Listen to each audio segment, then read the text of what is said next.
آج ہماری ساری توجہ دنیا کی تعلیم کی طرف.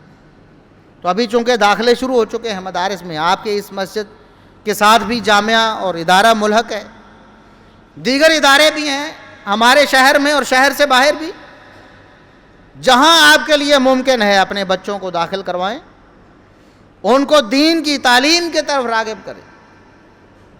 اور اب تو آسانی ہو گئی ہے کہ آپ نے اگر 4-5 سال 7 سال اگر بچے کو داخل کروانا ہے تو وہ بچہ ساتھ ساتھ دنیا کی تعلیم بھی حاصل کر رہا ہے. مدرسوں میں لازم ہو گئی ہے، پڑھایا جاتا ہے، باقاعدہ انگلش کے میتھ کے پیریڈز لگتے ہیں.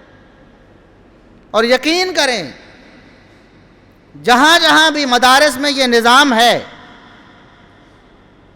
دین کی تعلیم کا، اب وہاں وہاں دنیا کی تعلیم کا نظام ساتھ ساتھ رائج کر دیا گیا ہے.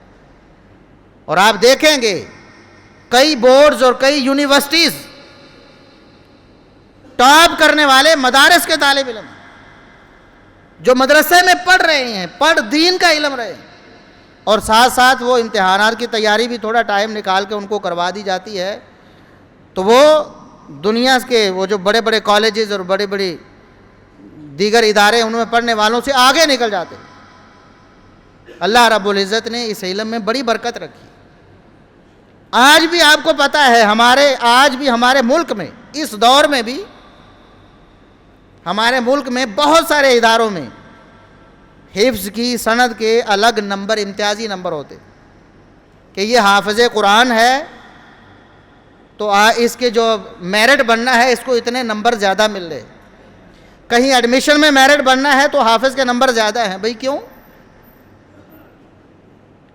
اس لیے نہیں کہ یہ کوئی ناجائز ہے، مسئلہ ہے، کسی نے ویسے ہی بنا دیا ہے.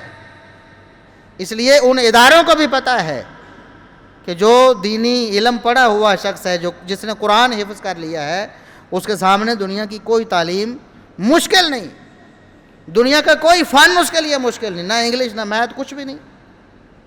قرآن کریم کا حافظ ہے، اس قرآن کریم کی برکت اتنی ہے کہ اس کے لیے دنیا کے سارے علوم آسان ہو جاتے کہ پھر کسی کلیے کو، کسی قاعدے کو، کسی علم اور کسی فن کو سیکھنا مشکل نہیں رہتا.